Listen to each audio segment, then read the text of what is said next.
से ठीक 6 साल पहले यही समय, मार्च का महीना, साल 2020। जी हाँ, ये वो समय था जब हमने अपने जीवन में बाज़ार में one of the biggest fall, जी हाँ, कई लोगों ने पहली बार ही देखा और कुछ लोगों ने दूसरी या तीसरी बार अनुभव किया कि क्या बाज़ार इस तरह से कुछ ही दिनों में, कुछ ही हफ्तों में धराशायी हो सकते हैं। और उसके बाद वो समय आया कि बस 23 मार्च के दिन जब निफ्टी 7,500 तक पहुंचा, उसके आसपास पहुंचा, तो लोगों ने सोचा कि बस यही है वो मनहूस दिन जब नीचे के सर्किट लगे और लोगों का पैसा बर्बाद हो गया। हमने भी सोचा बात तो ठीक है, लेकिन क्या वाकई में ऐसा हुआ है? और अगर ऐसा हुआ जो आपके हाथ में नहीं है, तो फिर आपके हाथ में क्या है? बहुत कुछ। हमने सोच बदली, और सोच ये बदली कि इस तरह का समय जब भी बाज़ार में हो, बड़ी गिरावट का हो और सबको लगे अब सब कुछ लुट गया, बर्बाद हो गया, लेकिन वही समय होता है सस्ते भावों पर अच्छे शेयर खरीदने का। और इसीलिए हमने इस आखिरी हफ्ते को, मार्च के महीने के आखिरी हफ्ते को मनाना शुरू किया है, सेलिब्रेट करना शुरू किया है। और सेलिब्रेशन इस तरीके से कि इसे हम मनाते हैं वेल्थ क्रिएशन वीक के तौर पर। जी हाँ, ये वो समय है जब लॉन्ग टर्म इन्वेस्टर्स अपनी वेल्थ बनाने की प्लानिंग बहुत अच्छे तरीके से कर सकते हैं। और आइए, आज हमारे साथ एक बेहद खास मेहमान कार्यक्रम में शामिल हो रहे हैं, जिन्होंने कई दशकों से करोड़ों इन्वेस्टर्स के लिए बहुत ज़बरदस्त वेल्थ बनाने का काम किया है। यहाँ मेरे साथ कार्यक्रम में शामिल हो रहे हैं कोटक म्यूचुअल फंड के MD नीलेश शाह साहब। नीलेश भाई, बहुत बहुत स्वागत है आपका, धन्यवाद समय देने के लिए। हमने थोड़ी सी हिस्ट्री को कहना चाहिए रीडिफाइन करने की कोशिश की है कि दिन मनहूस नहीं होते, हमारा नज़रिया देखने का अलग होता है। और कई बार लोग ये भी सोचते हैं कि कभी ज़िंदगी में एक ऐसा मौका है कि हमें वापस से मार्च 2020 का समय देखने को मिले, तो शायद हम घर बार बेचकर, बहुत कुछ बेचकर पैसा इक्विटी में लगाएं। तो क्या वाकई में इस तरह के दिनों की एक इम्पोर्टेंस, सिग्निफिकेंस इन्वेस्टमेंट और इन्वेस्टर्स की लाइफ में क्या है? सो अनिल भाई, एक शेर है, परिंदे शुक्रगुजार है पतझड़ के भी दोस्तों, परिंदे शुक्रगुजार है पतझड़ के भी दोस्तों, सदा बहार होती तो तिनके कहाँ से लाते। क्या बात है, सही बात है। घोंसला तो तभी बना जब पतझड़ थी और तिनके मिले। बिल्कुल, बाहर है तो फिर कहाँ से तिनके, क्या क्या बात है, बहुत बढ़िया। यानी कि अगर घोंसला, यानी कि अगर आपको भी घर बनाना है, आप इतने पैसे कमाने हैं जिससे कि आप घर खरीद सकें, घर बना सकें, तो फिर कभी कभी इस तरह की गिरावट की भी ज़रूरत होती है। वैसे कुछ कुछ माहौल ऐसा बन भी रहा है साल 1.5-2 साल से पैसे बने नहीं है और लोग थोड़े से दुखी भी हैं किसी किसी कारण से। आज आपसे जो मेरा डिस्कशन है, जैसा कि शो का नाम भी है वेल्थ मंत्र, मैं आपके अनुभव से कुछ चीज़ें सीखना चाहता हूँ और सिखाना चाहता हूँ उन लोगों को, स्पेशली नीलेश भाई, आज का शो स्पेशली उन लोगों के लिए जो साल 2020 के बाद मार्केट में आए, जिन्हें हम जेनजी इन्वेस्टर्स भी कहते हैं, फर्स्ट टाइम इन्वेस्टर्स भी कहते हैं, यंग इन्वेस्टर्स आमतौर पे 20 साल से लेकर 30-35 साल की उम्र के हैं। तो आज का डिस्कशन उनके लिए है, क्योंकि उन्होंने ज़िंदगी में पहली बार ऐसा माहौल देखा कि मार्केट घटता भी है। तो सबसे पहला सवाल जेनजी इन्वेस्टर्स के बिहाफ पे, मार्केट घटता भी है? अच्छा, घट जाए, 2-3 दिन घट जाए, 7-8 दिन घट जाए, इतना घटता है? सो एक ही गुजारिश कहूँगा उनसे कि आप हमारे अनुभव से सीखिए। हमने तकरीबन 90 के दशक में शुरुआत की, 92 की मंदी देखी, 2000 की मंदी देखी, 2008 की देखी, 2020 की देखी और 2026 की देख रहे हैं। एंड ये तो सिर्फ हम बड़ी मंदी की बात कर रहे हैं, छोटी मंदी तो कितनी आई और कितनी गई। तो आप हमारे अनुभव से सीखिए। बाजार में तेजी और मंदी पूनम और अमास की तरह है। पूनम और अमास नेचर में पता है कब आएगी कब जाएगी, बाजार की तेजी और मंदी कब आएगी कब जाएगी ये किसी को पता नहीं है। तो mentally be ready for volatility and downward correction. ये बात सही कि मतलब हर तरह का मौसम आपको देखने को मिलेगा, क्योंकि ये मौसम पहली बार देख रहे हैं लोग कि वाकई में मंदी भी आती है। ऐसे में अभी तक उन्हें ये समझ नहीं आ रहा कि करना क्या है। एक तो ये होता है कि भाई चलो ठीक है, आराम से डटे हुए हैं, कुछ लोग सोचते हैं कि अगर ये समझाया जा रहा है तो ठीक है, कुछ लोगों को लगता है कि नहीं बेच देना चाहिए, बाद में नीचे ले लेंगे, कुछ लोगों को लगता है और पैसा लगाना चाहिए।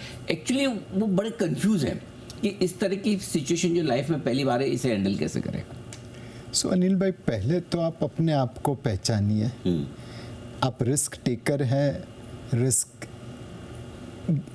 नहीं लेते या रिस्क एवरेज मात्रा में लेते, बिकॉज हर स्ट्रैटेजी आपकी रिस्क टेकिंग एबिलिटी के अनुसार है। एंड बिकॉज हम जेंजी की बात कर रहे हैं तो मैं उनके इन्वेस्टमेंट होराइजन को बीच में नहीं ला रहा। हालांकि हर जेंजी का इन्वेस्टमेंट होराइजन एक जैसा ऐसा ज़रूरी नहीं है। राइट। अब आप देखिए, अभिषेक शर्मा T20 में एक तरीके से खेले, तिलक वर्मा एक तरीके से खेले, सूर्य कुमार यादव एक तरीके से खेले।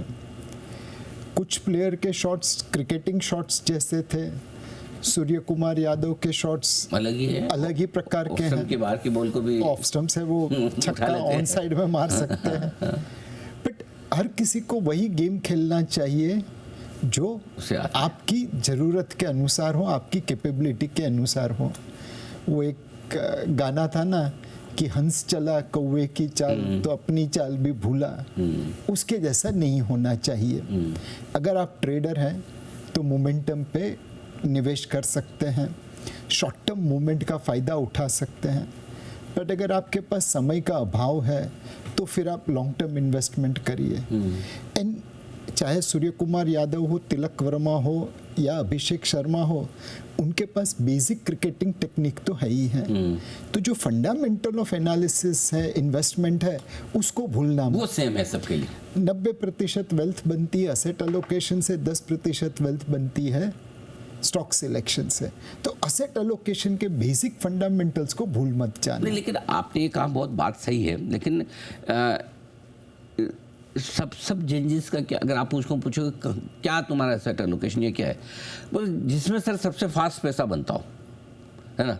उनको इस चीज़ से फ़र्क नहीं पड़ता कि स्टॉक लार्ज कैप है या स्मॉल कैप है, ऑप्शंस में ट्रेड करने हैं, फ्यूचर्स में, उन्हें सिर्फ एक चीज़ में पैसा जल्दी बनाना है। तो ये कैसे पता चलेगा किसी जेनजी को कि मैं इन्वेस्टर हूँ या ट्रेडर हूँ, और मुझे जो पैसा जल्दी बनाना है उसमें मुझे कोई भी कुछ भी बोले मैं कर लूँ, इससे कैसे बचना है?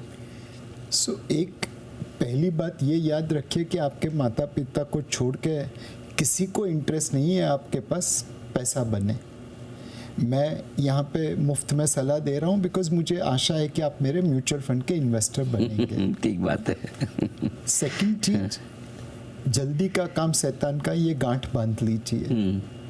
हमने कई बार देखा है ट्रेडिंग में, स्पेक्यूलेशन में, पोंजी स्कीम में लोग हमेशा पैसा खोते हैं।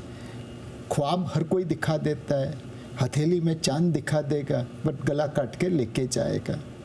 तो ये फास्ट वेल्थ क्रिएशन, ये कंसेप्ट को ही भूल जाइए। तीसरा, आप ऑलराउंडर बन सकते हैं, बैटिंग भी करिए, बॉलिंग भी करिए, ट्रेडिंग भी करिए, इन्वेस्टमेंट भी करिए। बट वो गलती मत करिए कि जब लॉस हो गया ट्रेडिंग में तो वो इन्वेस्टमेंट बन गया। ट्रेडिंग कर रहे हैं उसके रूल का फॉलो करिए, स्टॉप लॉस लगा के काम करिए। इन्वेस्टमेंट कर रहे हैं तो सोच समझ के निवेश करिए, फिर एवरेज करिए, अगर नुकसान होता है तो लंबी अवधि के लिए निवेश करिए। तो पोर्टफोलियो को डिवाइड कर दीजिए, ट्रेडिंग क्या है, इन्वेस्टमेंट क्या है। और मोस्ट इम्पॉर्टेंटली रिस्क को प्राइस करना सीखिए कि अगर जहाँ पे प्रोबेबिलिटी ऑफ रिटर्न 10% है या सर्टेनिटी ऑफ रिटर्न 100% है, वो दोनों के बीच में आप जो एक अलोकेशन करेंगे वो तो अलग अलग रहेगा। ठीक बात है। तो माइंडसेट बनाइए, पहले फंडामेंटल सीखिए, बैटिंग कैसे करनी है, बॉलिंग कैसे करनी है, फिर पिच देख के खेल लेना। लेकिन एक कॉमन इन्वेस्टर को कैसे पता चले कि मैं एक अच्छा ट्रेडर बनूंगा या अच्छा इन्वेस्टर? क्योंकि स्टार्टिंग स्टॉक मार्केट में हर एक इन्वेस्टर की, वो चाहे वो जेनजी हो या 40 साल में शुरुआत करने वाला हो, एक ही चीज़ से होती है कि यार यहाँ पे ना ज़्यादा पैसा बन जाएगा और जल्दी बन जाएगा, एफडी से ज़्यादा बनेगा। और जेनजी को तो ये गलतफहमी कि एफडी के जितने ही मार्केट सेफ भी है। सो अगेन एक चीज़ है कि आप ठोकर खा के सीखेंगे या जिसने ठोकर खाई उसके अनुभव से सीखेंगे। आप बाजार के कौन से भी सक्सेसफुल निवेशक को देख लीजिए या ट्रेडर को देख लीजिए, उनके बारे में पढ़ लीजिए, उनके अनुभव से सीख लीजिए। ट्रेडिंग में मैंने हमेशा यही पढ़ा है ट्रेडरों से, stop losses are dharma, let profit run, let losses be cut. एक बहुत किस्सा है पुराना ट्रेडिंग वाले का कि एक बड़े हेज फंड वाले ने ऑफिस एंटर की, हेज फंड मैनेजर ने, तो उसका एनालिस्ट ऐसे ऐसे कर रहा था, तो उसे पूछा कि भाई क्यों इतना उछल रहा है, तो बोला मैंने ये ट्रेड किया, इसके ऊपर $1 मिलियन लगाया है। तो उसने बोला कि ये तो बेवकूफ़ों जैसा ट्रेड है। इसने उसको समझाया, कन्विंस किया कि नहीं ये बहुत अच्छा ट्रेड है। तो बोला तू सबसे बड़ा बेवकूफ़ है। बोला अभी समझ नहीं आया, मैं पहले बोला आपने कि ट्रेड गलत, अब बोलता है मैं गलत हूँ। ही सेज भाई जब तेरे पास इतना अच्छा ट्रेड आया है जहाँ पे तू सही है दुनिया गलत है, तो you should put your life on it. Bet big when you are confident and don't do anything when you are not confident. तो ट्रेडिंग में आपको ये सब डिसिप्लिन लानी पड़ेगी। You bet big when you are confident and you don't do anything when you are not confident. अब आप screen के सामने बैठ के उंगलियां हिलाते रहेंगे तो नुकसान ही होगा। करेक्ट। आप इन्वेस्टमेंट कर रहे हैं तो आप लंबी अवधि के लिए खरीद रहे हैं, आपको समझना पड़ेगा क्यों निवेश कर रहे हैं। वॉरेन बफेट ने बहुत अच्छा कहा है कि आप खरीदने के 5 रीजन एक कागज पे लिख दीजिए और डाल दीजिए पॉकेट के अंदर काम। और फिर याद करते रहिए कि क्यों निवेश किया था। अब अगर 50 पेज का रिपोर्ट बनाना है अनिल भाई तो 5 मिनट में बनता है, बट 5 पॉइंट का रिपोर्ट बनाना है तो 5 दिन सोचना पड़ता है। सही बात है। एक चीज़ और जो है, आमतौर पर जनरली नए इन्वेस्टर्स, यंग इन्वेस्टर्स, वो इन्वेस्टमेंट की शुरुआत इस बात से करते हैं कि मेरे किसी दोस्त ने ये किया है, मेरे किसी कजिन ने ये किया है, या मेरे को कोई एक अच्छा इन्फ्लुएंसर है जो ये बता देता है, या मैं उसकी वीडियो देखता हूँ तो मुझे अच्छा लगता है तो मैं कर लेता हूँ। अब क्या ये तरीका ठीक है, और नहीं तो फिर क्या करना चाहिए? सो अनिल भाई, ऐसा कौन सा आदमी हमें देखा है इतने सालों में जो अपने लॉस की जाहिरात करे? कभी भी नहीं, कोई नहीं बताता। कोई नहीं बताता। अच्छे से अच्छा ट्रेडर भी ये नहीं बताता कि मैंने इस तरह लॉस किया, मैंने यहाँ पे लॉस किया। सेकंड चीज़, आप यूट्यूबर का या इन्फ्लुएंसर्स को देखिए, कुछ लोग बहुत अच्छे हैं, कुछ लोग ऐसे हैं कि जिनकी इनकम ट्रेडिंग में नहीं होती, ट्रेडिंग कैसे करना उसके लेक्चर में होती है। सही बात है। तो एटलीस्ट दूध का दूध पानी का पानी तो परख लीजिए। तीसरा, कई बार ट्रेडिंग में अनिल भाई तकदीर है तो आप पैसा बना लेंगे, बट हर बार तकदीर साथ देगी ऐसा जरूरी नहीं है। करेक्ट। तो आपके दोस्त में कौन तकदीर का धनी है और कौन स्किलफुल है वो डिफरेंशिएट कर लीजिए। तो ऐसे इन्फ्लुएंसर को फॉलो करिए जो आपको सही डायरेक्शन दे रहा है, सही सलाह दे रहा है। ऐसे दोस्त को फॉलो करिए जिसके पास स्किल है, सिर्फ तकदीर नहीं हो। एंड तीसरा, आप खुद अपनी तकदीर बनाइए by learning from others experience.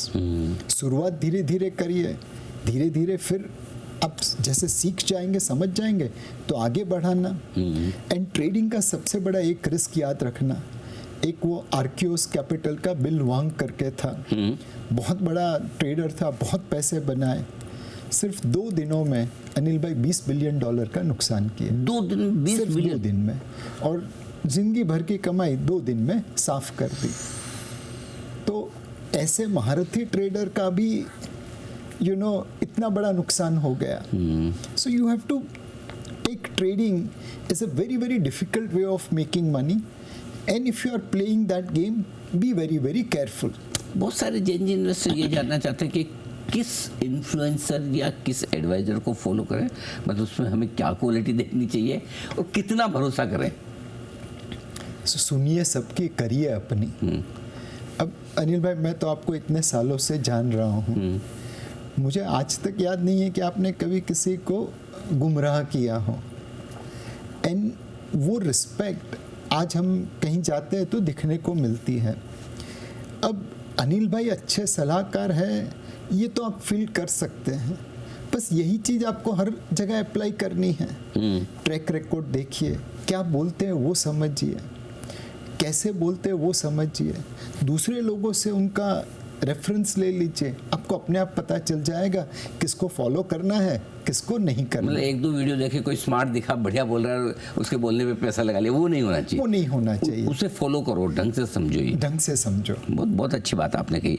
अच्छा, एक चीज़ और है जो आमतौर पर नए इन्वेस्टर्स हैं उनकी ना बड़ी टारगेटेड इन्वेस्टिंग होती है कि भाई आज मुझे इस वीकेंड के लिए एक ड्रेस खरीदनी है तो 3-4-5 हज़ार रुपये की कमाई करनी है, या मुझे एक ट्रिप करना है उसके लिए 10-15 हज़ार रुपये की कमाई चाहिए। ये इस तरह की छोटी छोटी कमाई है। हमने ज़िंदगी में सीखा कि बड़े बड़े गोल के लिए प्लानिंग कीजिए, ठीक है, कि आपको शादी करनी है, बच्चों को पढ़ाना है, विदेश भेजना है, या गाड़ी घर खरीदना है। इनकी प्लानिंग बिल्कुल अलग है। तो अब ये प्लानिंग कहाँ फिट होगी? मेरे हिसाब से ये जो शॉर्ट टर्म खर्चे हैं उसके लिए मैं ट्रेडिंग करके पैसा बनाऊं या मैं उस तरह से पैसा बनाऊं, ये बहुत ही रिस्की चीज़ है। आप ट्रेडिंग करते हैं with a view to earn money, पर ट्रेडिंग की कोई सर्टेनिटी नहीं है।